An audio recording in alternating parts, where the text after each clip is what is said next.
నమస్కారం uptake jobs కి స్వాగతం నేను మీ వివేక్ ఇవాళ కరెంట్ అఫైర్స్ లో భాగంగా మనం చర్చించుకోబోయే కరెంట్ అఫైర్స్ అంశాలు ముందుగా మనం మామూలుగా ఆస్ట్రేలియాకి వెళ్ళాలి లేదు మా చుట్టాలు ఆస్ట్రేలియాకి వెళ్ళారు అని అనగానే మనకు వెంటనే గుర్తుకొచ్చేది ఏంటిది Australia is a island continent it's an island nation అక్కడికి వెళ్ళాలి అని అంటే ఎయిదర్ వెళ్తే పడవ లేదు ఓడ మీద వెళ్ళాలి ఒక షిప్లో వెళ్ళాలి లేదు విమానంలో వెళ్ళాలి షిప్ మీద ఆబ్వియస్లీ టైం పడుతుంది కాబట్టి మోస్ట్ ఆఫ్ ద పీపుల్ అందరూ విమానంలోనే వెళ్తారు కానీ ఒకానొక సమయంలో భూతకాలము ఇన్ ద పాస్ట్ ఆసియా ఖండం నుంచి ఈ ప్రాంతానికి అంటే ఈ ఆస్ట్రేలియా ప్రాంతానికి ప్రజలు కాలినడకను కూడా వెళ్ళేవాళ్ళు మీరు అన్నచ్చు ఆబ్వియస్ అప్పుడు విమానం లేదు కదా మాస్టర్ అని ఓడలు అప్పుడు కూడా ఉన్నాయి అప్పుడు వెళ్ళొచ్చుగా పోనీ దట్స్ ద పాయింట్ ఎందుకు ఆ విధంగా అంటున్నాము నడుచుకుంటూ వెళ్ళారు అని you will get to know about it ఒకవేళ మీకు ఏదన్నా హింట్ తెలిస్తే కనుక కింద కామెంట్ సెక్షన్లో చెప్పండి నేను దేని గురించి మాట్లాడుతున్నాను అని అలానే బ్లూ ఫ్లాగ్ సర్టిఫికేషన్ అనేది మళ్ళీ వార్తల్లోకి వచ్చేసింది ఇంతకీ బ్లూ ఫ్లాగ్ సర్టిఫికేషన్ అంటే ఏంటి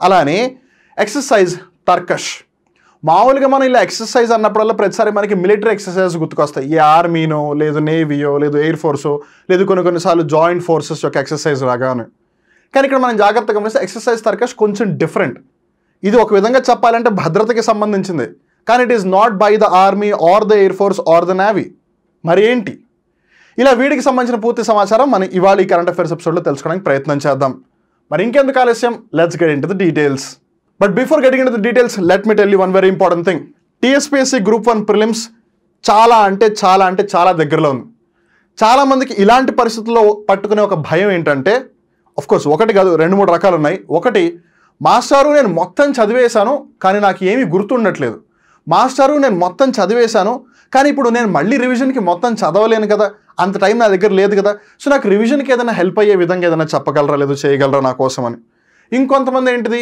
సార్ నేను ఓన్లీ 4-5 పెద్ద సబ్జెక్టులు మట్టుకే చదివా మిగతా సబ్జెక్టులు నాకు తెలియదు నేను చదవాలని కూడా అనుకోలేదు కానీ ఇప్పుడు నాకు తెలిసింది ఏంటంటే అవి కూడా కొంచెం కొద్దో గొప్ప తెలుసుకుంటే బాగుంటుంది నేను బాగుపడతాను ప్రిలిమ్స్ని క్వాలిఫై చేస్తాను అని వాళ్ళకి 5 గంటల లోపు ఆన్ అన్ యావరేజ్గా అంటే ప్రతి సబ్జెక్ట్ కూడా సుమారుగా 5 గంటల లోపు వాళ్ళకి కవర్ చేయడం జరుగుతుంది అప్టేక్ జాబ్స్ ప్లస్ యాప్ ఏదైతే టీఎస్పీఎస్సీ గ్రూప్ 1 ప్రిలిమ్స్కి సంబంధించి క్విక్ రివిజన్ కోర్స్ ప్రొవైడ్ చేస్తుంది దాంట్లో సో ఇక్కడ మీకు రివిజన్ పరంగానే హెల్ప్ అవుతుంది అసలు నేను ఇప్పటివరకు ఏమీ చదవలేదు ఆ సబ్జెక్ట్ గురించి నాకు అసలు ఏం తెలియదు ఐఎమ్ జీరో ఇన్ ఇట్ అన్న వాళ్ళకి కూడా ఆ 5 అవర్స్ లేదు ఆన్ అన్ యావరేజ్గా 5 అవర్స్ డ్యూరేషన్లో అట్లీస్ట్ ఓకే ఒక సబ్జెక్ట్ గురించి అవగాహన తెలుసుకోవడానికి ముఖ్యమైన అంశాలు ఏవైతున్నాయో వాటి గురించి ఒక బ్రీఫ్ ఇంట్రడక్షన్ అయితే వాళ్ళకి ఖచ్చితంగా లభిస్తుంది which definitely will be helping them in the examination for sure ఇంకొంతమంది సార్ నేను ఫస్ట్ కేటగిరీ కాదు సెకండ్ కేటగిరీ అసలే కాదు నాది 3rd కేటగిరీ సార్ అదేంటంటే మీరు నాకు ఒక 25-30 టాపిక్లు చెప్పండి నేను ఆ 25-30 టాపిక్లే చదువుకుని పోతా ఒకవేళ దానికి సంబంధించి క్వశ్చన్ వచ్చిందా నేను అటెంప్ట్ చేస్తా లేదు అంటే జై బాలయ్య అని చెప్పి ఆన్సర్ పెట్టేసి వచ్చేస్తా ఓఎంఆర్ షీట్లో అని అంటారు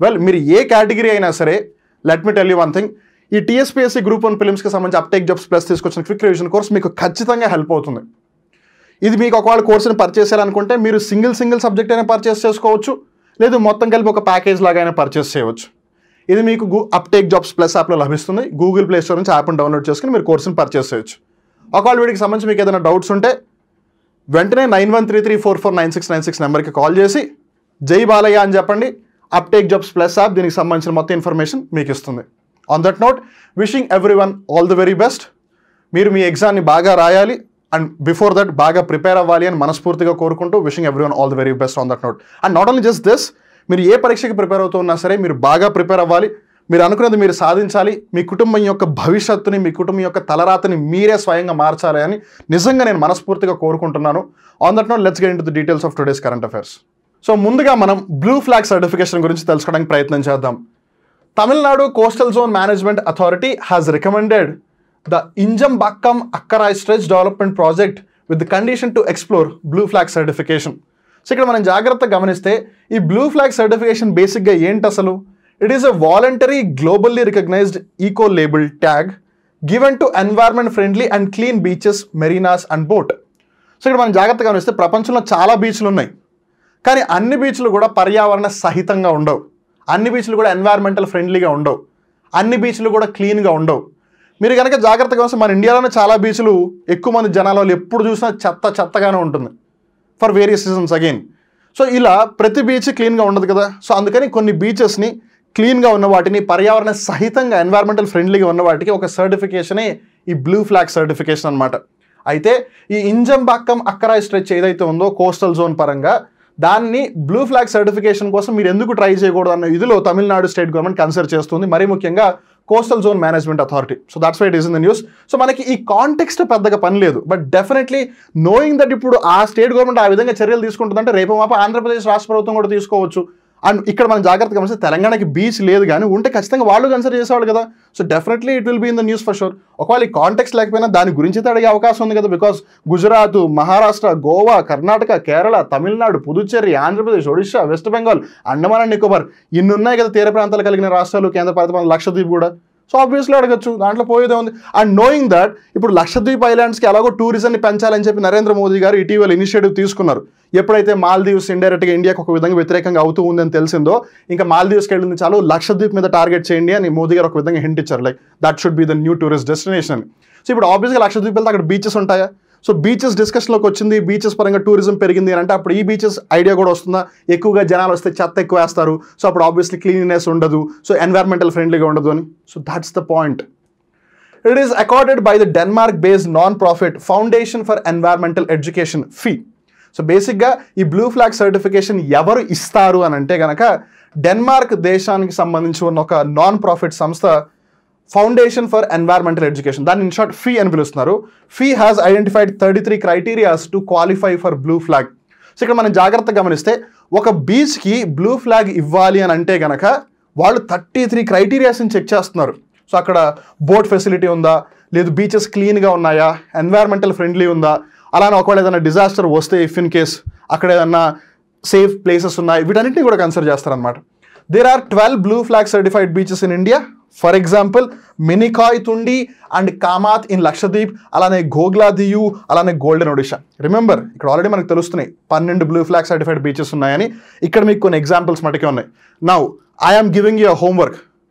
ఏముందిలే ఎవరు పట్టించుకుంటారో నువ్వు వదిలేయకండి. Be responsible, act responsible. ఇప్పటికిప్పుడు ఈ వీడియో కాదు, మీరు ఇప్పుడే వెళ్ళి గూగుల్కి వెళ్ళిపోండి, మళ్ళీ తర్వాత నేను చూస్తాను మర్చిపోతారు ఖచ్చితంగా, నాకు తెలుసు.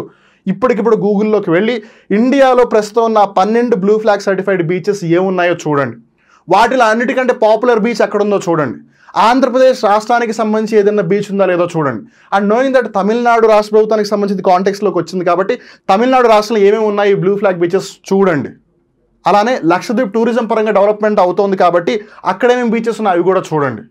Don't miss it. ఇప్పటికిప్పుడే గూగుల్లోకి వెళ్ళి సెర్చ్ చేయండి. And then comes the second current affair, exercise Tarkash.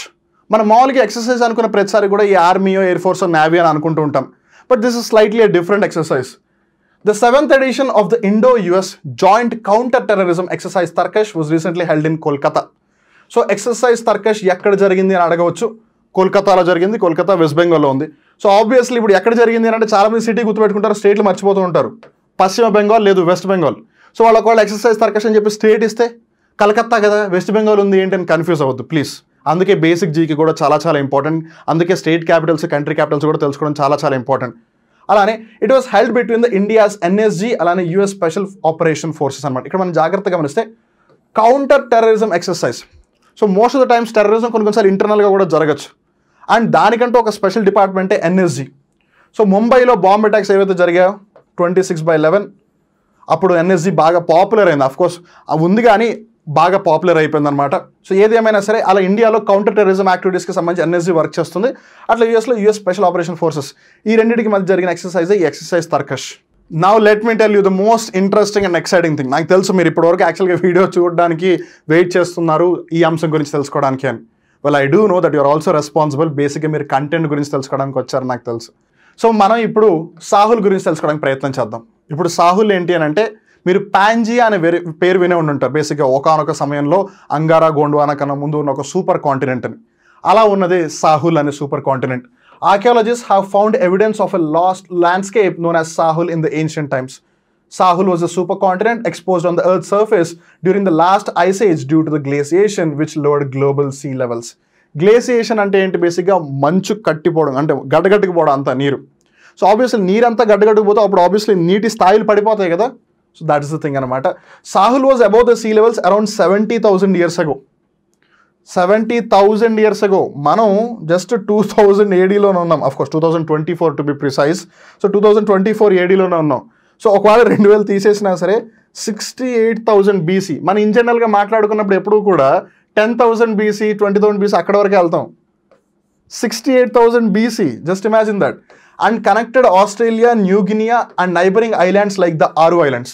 ఇప్పుడు ఇది వార్తల్లోకి వచ్చింది కాబట్టి అందరూ దీని గురించి ఖచ్చితంగా తెలుసుకుంటారు, బట్ వీటిని ఎవరు పెద్దగా గుర్తుపెట్టుకోవడానికి ప్రయత్నం చేయరు. సో ఇటీవల వార్తల్లో నిలిచిన ద్వీపాలు ఏవి అని చెప్పి ఈ ఆరు ఐలాండ్స్ ఎక్కడ ఉంది అని కూడా అడిగే అవకాశం ఉంటుంది. సో రిమెంబర్, సో ఆరు ఐలాండ్స్, న్యూ గిని, ఆస్ట్రేలియా ఇవన్నీ కూడా కనెక్ట్ చేసింది ఈ సాహుల్ అనే super continent. It helped humans travel across continents from Asia to Australia almost 7,000 decades అగో. మీరు అనొచ్చు ఇప్పుడేమో 70,000 సంవత్సరాల క్రితం అన్నారు, మళ్ళీ 7,000 డికేడ్లు లేదు 7,000 దశాబ్దాలు అంటారేంటి అని. ఒక డికేడ్ అంటే ఎంత? 10 సంవత్సరాలు. సో ఇప్పుడు 7,000 డికేడ్స్ అంటే ఎంత? 7,000 × 10 70,000 కదా వచ్చేది. సో బేసిక్గా 7,000 దశాబ్దాల క్రితం లేదు 700 శతాబ్దాల క్రితం మనుషులు ఆసియా ఖండం నుంచి ఆస్ట్రేలియాకి నడుచుకుంటూ వెళ్ళేవాళ్ళు. బికాస్ వీ డూ నో 1903లోనే కదా విమానం వచ్చింది. ఒకవేళ అంతకుముందు పడవలు అనే కాన్సెప్ట్ ఉన్నా సరే it wasn't that easy, because అక్కడ సముద్రాలు ఉన్నాయి ప్రస్తుతం అయితే. సో ఆబ్వియస్లీ ఒకప్పుడు అలా వెళ్ళారు అని అంటే వాళ్ళు ఖచ్చితంగా నడిచే వెళ్ళి ఉంటారు, లేదు కొంతమంది మేబీ డేర్ డెవిల్స్ ఎవరైనా ఈత కొట్టేళ్ళు ఉంటారు. But this is the imaginary picture అనమాట. ఇక్కడ మీరు జాతకం ఇస్తారు. సో ఇది ఏషియన్ పార్ట్ ఏదైతే ఉంది ఇక్కడ, సో ఇది ఏషియన్ పార్ట్, ఈ పార్ట్ ఇక్కడ కనెక్ట్ అయి ఉండేది. So that's how people use to travel by walk అనమాట. So those are the current affairs of the day. So మనం డిస్కస్ చేసుకున్న 3 అంశాలు ఏంటిది? First the blue flag certification. బేసిక్గా ఏవైతే బీచెస్ ఉన్నాయో, క్లీన్ బీచెస్ ఏవైతే ఉన్నాయో, ఎన్వైర్మెంటల్ ఫ్రెండ్లీ బీచెస్ ఏమైనా వాటికి సంబంధించింది. డెన్మార్క్ బేస్డ్ కంట్రీ ఏదైతే ఫౌండేషన్ ఫర్ ఎన్వైర్మెంటల్ ఎడ్యుకేషన్ ఉందో వాళ్ళు అకార్డ్ చేస్తారు ఈ సర్టిఫికేషన్ని. అలానే కన్సిడరింగ్ దట్ ఇటీవల కాలంలో ప్రధానమంత్రి నరేంద్ర మోదీ గారు లక్షద్వీప్కి వెళ్ళి అక్కడ పర్యాటక రంగాన్ని ప్రోత్సహించడానికి ప్రయత్నం చేశారు. And it has gonna so much viral on the social media as well. చాలామంది ఆయన పోస్ట్ చేసిన రీల్స్ ట్విట్టర్లో, ఇన్స్టాగ్రామ్లో ఫాలో అవుతూ లైక్ కూడా చేస్తూ ఉన్నారు. సో ఇప్పుడు అది వార్తల్లో ఉంది కాబట్టి లక్షద్వీప్ ఎనీవేస్ ఒక ఐలాండ్ రీజన్, ఒక ద్వీప ప్రాంతం కాబట్టి బీచెస్ ఖచ్చితంగా ఉంటాయి కాబట్టి దీన్ని అక్కడ కూడా అసోసియేట్ చేస్తారు. సో దాని గురించి ఖచ్చితంగా తెలుసుకోండి. అలానే నేను ఏదైతే మీకు హోంవర్క్ ఇచ్చానో అది కూడా చేయండి. 12 బీచెస్ ఏవైతే ఇండియాలో ఆల్రెడీ ఉన్నాయో అవి. అలానే సెకండ్ అది ఎక్సర్సైజ్ తర్కష్. ఇప్పుడు ఎక్సర్సైజ్ తర్కష్ ఎక్కడ జరిగింది అంటే కలకత్తా అని గుర్తుపెట్టుకోండి, రాష్ట్రం కూడా గుర్తుపెట్టుకోవాలి మీరు, వెస్ట్ బెంగాల్. అలానే ఎవరు పార్టిసిపేట్ చేశారు ఇండియా నుంచి? ఎన్ఎస్జీ. సో ఎన్ఎస్జీ గురించి కూడా క్వశ్చన్ అడిగే అవకాశం ఉంటుంది. సో అది కూడా మీకు హోంవర్కే. అలానే మూడవది మనం డిస్కస్ చేసింది బేసిక్ ఏంటి? సాహుల్ అనే సూపర్ కాంటినెంట్. సో ఇప్పటి వరకు ఏవైతే సూపర్ కాంటినెంట్స్ ఐడెంటిఫై చేశారో ఒకసారి వాటిని కూడా తిరగేయండి. అలానే ఏ సూపర్ కాంటినెంట్లు ఏ రీజన్స్ ఉన్నాయి వాటిని కూడా గుర్తుపెట్టుకోండి. You never know, anything can happen. అలానే ఇందాక మనం ప్లేసెస్ చూసాము, ఐలాండ్స్, న్యూ గిని అవన్నీ కూడా. సో వాటిని కూడా ఒకసారి మ్యాప్లు ఎక్కడున్నాయో చూడండి. That's the thing. So I hope you have learn something and you're also excited to learn by the homework that I have given for you. ఈ వీడియో మీకు నచ్చినట్టయితే లైక్ చేయండి, నచ్చకపోతే ఇట్స్ ఆల్ యువర్ విష్. ఏదన్నా మాకు చెప్పాలి అనుకుంటే కింద కామెంట్ సెక్షన్లో హ్యాపీగా చెప్పండి. అండ్ అప్టేక్ జాబ్స్ యూట్యూబ్ ఛానల్కి మొట్టమొదటిసారిగా వచ్చినట్టయితే ఛానల్ని సబ్స్క్రైబ్ చేసుకోవడం మటుకు మర్చిపోవద్దు. బికాస్ ఇలాంటి ఇన్ఫర్మేటివ్ కంటెంట్, ఇంట్రెస్టింగ్ కంటెంట్ మీకు డైలీ బేసిస్లో మీకు దక్కాలి అంటే మీరు ఛానల్ సబ్స్క్రైబ్ చేసుకుని దాని పక్కన బెల్ బటన్ ప్రెస్ చేయాలి. కాబట్టి ఏదేమైనా సరే మరొకసారి మీ అందరికీ రిమైండ్ చేస్తున్నాను, టీఎస్పీఎస్సీ గ్రూప్ 1 ప్రిలిమ్స్ చాలా దగ్గరలో ఉంది. దీనిని దృష్టిలో పెట్టుకుని అప్టేక్ జాబ్స్ ప్లస్ యాప్ మీకు క్విక్ రివిజన్ కోర్సును తీసుకొచ్చింది. మీరు ఏ కేటగిరీలో ఉన్నా సరే, బికాజ్ మీకు తెలుసు నేను ఏ కేటగిరీ గురించి మాట్లాడుతున్నాను అని. సో మీరు ఏ కేటగిరీలో ఉన్నా సరే చాలా తక్కువ టైంలో మీరు హ్యాపీగా మళ్ళీ ఒకసారి రివిజన్ పరంగా లేదు ప్రిపరేషన్ పరంగా మీకు హెల్ప్ అవ్వాలి అనుకుంటే this is the best option that you can buy. మీరు కావాలనుకుంటే ప్రతి సబ్జెక్ట్ని సపరేట్గా పర్చేస్ చేయొచ్చు, లేదా ఒక ప్యాకేజ్లో అయినా పర్చేస్ చేయొచ్చు. ఒకవేళ మీకు ఏదైనా డౌట్స్ ఉంటే కనుక 9133449696 ఇంటి నుండి గ్రూప్ 1 జాబ్ దాకా తీసుకువెళ్ళి TSPSC group 1 prelims short revision, quick revision course uptake jobs plus platform మీద ఉంది. వెంటనే ఆ ప్లాట్ఫామ్లోకి వెళ్ళండి. Wishing everyone all the very best. మళ్ళీ ఇంకో రోజు ఇంకో కొత్త కరెంట్ అఫైర్ ఎపిసోడ్లో కలుద్దాం. అప్పటి వరకు చూస్తున్నానండి అప్టేక్ జాబ్స్. మిమ్మల్ని మీరు అప్డేట్ చేసుకుంటూ ఉండండి, because no one will come for you. And remember, మీతో పాటు మీ పక్కన వాళ్ళని కూడా అప్డేట్ చేయడం మర్చిపోవద్దు. అప్పటి వరకు నేను మీ వివేక్. నమస్కారం.